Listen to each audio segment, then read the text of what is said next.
Afternoon, isang maulan na hapon sa inyong lahat. So siguro start Okay. po tayo sa general observation o reaction po sa naging cross po ni Atty. Bakel. Having the best score. Wala pa namang cross, no? So he was just there to object when necessary dun sa nagiging direct examination. I think today, I think we can all agree, medyo smooth naman yung naganap na direct examination so far.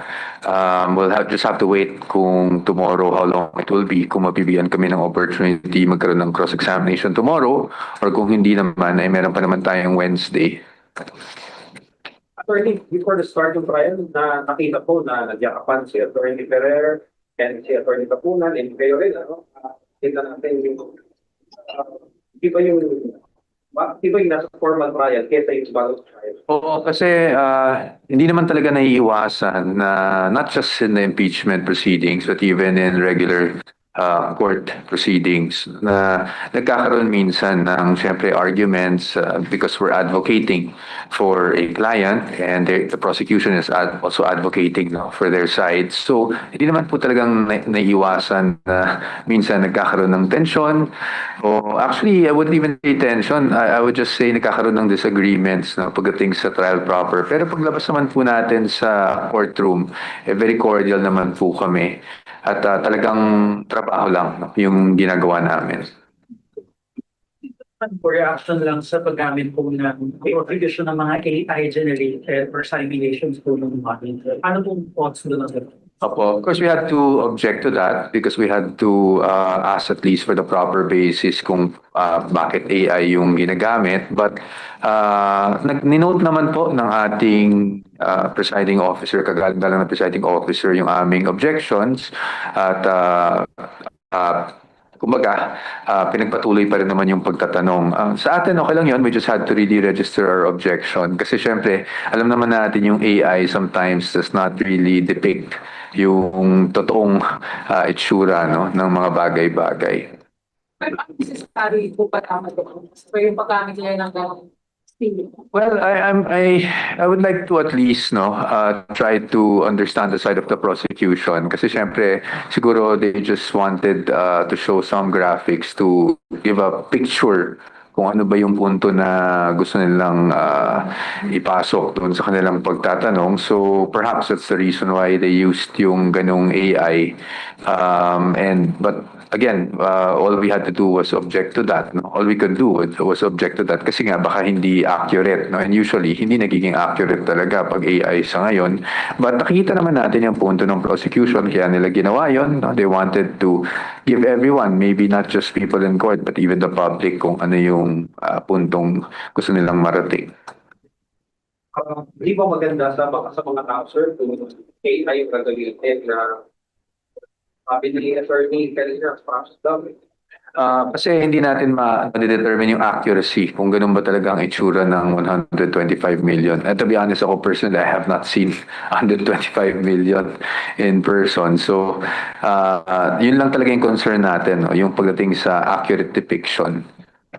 May nakikita ba kayong risk doon, Attorney, if sa mga susunod na hearings gumamit pa ng mga AI-generated photos para lang magbigay ng context doon sa in-expect prosecution? I think yung main concern lang talaga namin is kung accurate yung nakikita kasi baka exaggerated yung nakikita, baka o kahit hindi exaggerated, baka naman hindi talaga yun yung itsura ng gustong ipakita. But the witness naman is able to answer. So kahit papaano, yung kanina all we wanted was just to register our objection.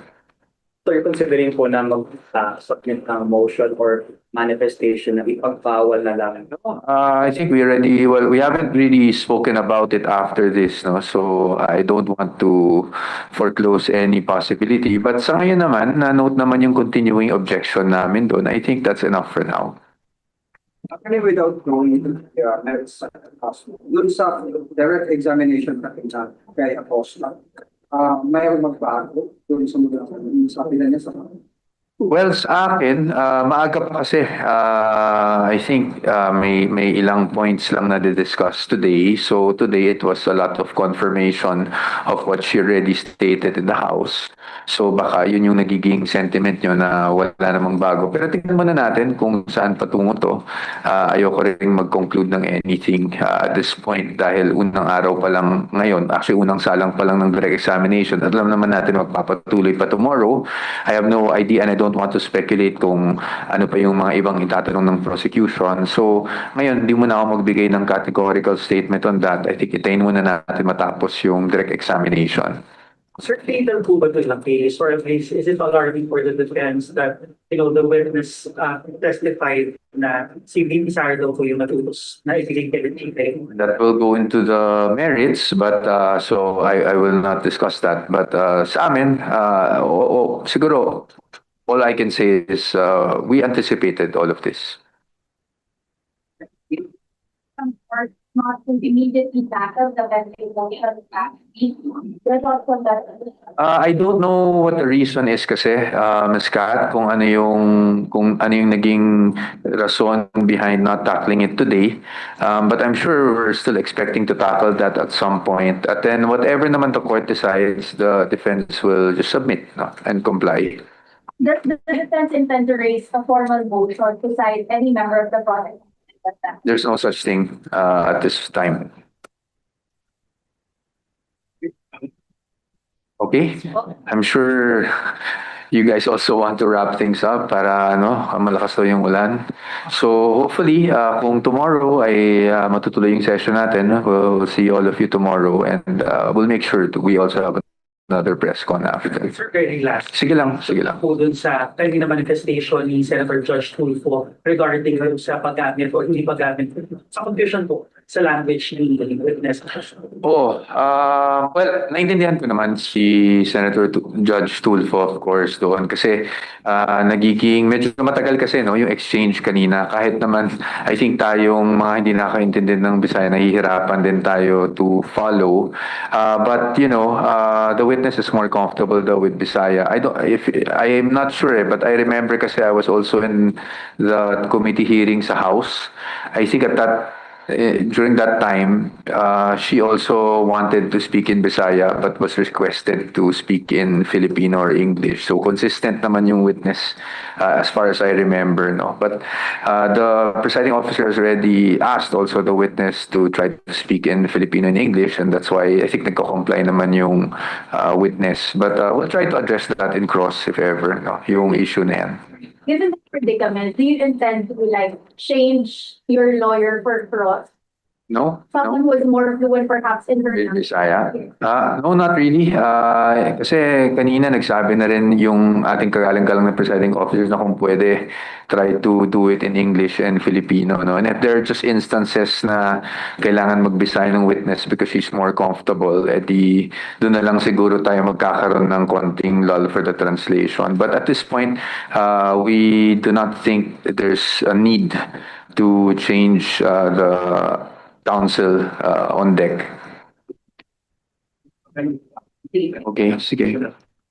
Recently po, kanina lang confirm po na nag-file ang perjury complaint sa Sarah versus Bering Madriaga. Yes. Does it have at least what sa important defense, parang epekto or because other people might be saying that it is to weaken the statement of Madriaga against the Vice President, and kanina nakita natin na for the prosecution, parang nagmamatch daw yung for double bags and for travel bags na pinanggamitan daw po ng confidential.